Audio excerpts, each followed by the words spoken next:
চাঞ্চল্যকর ঘটনাটি ঘটেছে মালদার ইংরেজবাজার থানার পার্বত্যা এলাকায়। জানা গেছে আক্রান্ত ব্যক্তির বাড়ি পার্বত্যা এলাকাতেই।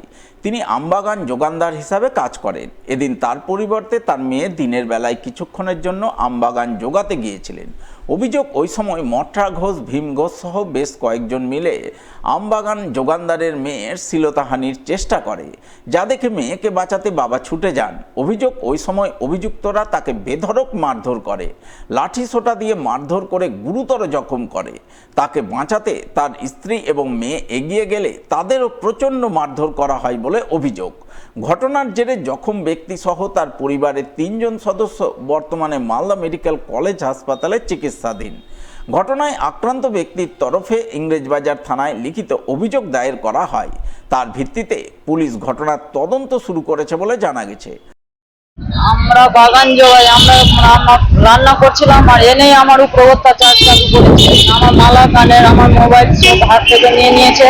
আমার বাবা আমাকে বাঁচাতে এসে আমার বাবাকে পশু জানোয়ার পায়ের তলের দুশ্মন থাকলেও আমার অতটা মারে না। আমার বাবাকে যতটা মেরেছে ওরা, আমার বাবাকে হাঁসুয়া লাঠি দিয়ে ওরা 3 ভাই থেকে আমার বাবাকে খুবই মেরেছে, অত্যাচার করছে। আমার মাকে মেরেছে, আমাকে মেরেছে, আমার ছোট বোনটাকে মেরেছে, আমার ছেলের গলা ধরে জেবে দিয়েছে।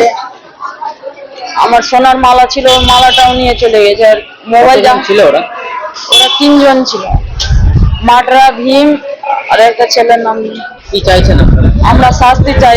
এলিয়ে আমার 2 বার অত্যাচার করা হয়ে গেল আমার বাবার উপরে।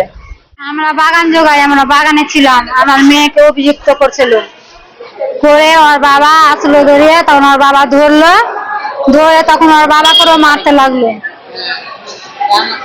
আমাকেও মেরেছে, আমার মেয়েকেও মেরেছে। আর টং টং সব কেটে টেটে, মশারি টশারি কেটে, ভাতের হাঁড়ি টাড়ি সব কেটে আমার স্বামীকে একদম ফেলে সেই গরু ফাটা করে ফাটালছে। আপনার স্বামী কেমন আছে?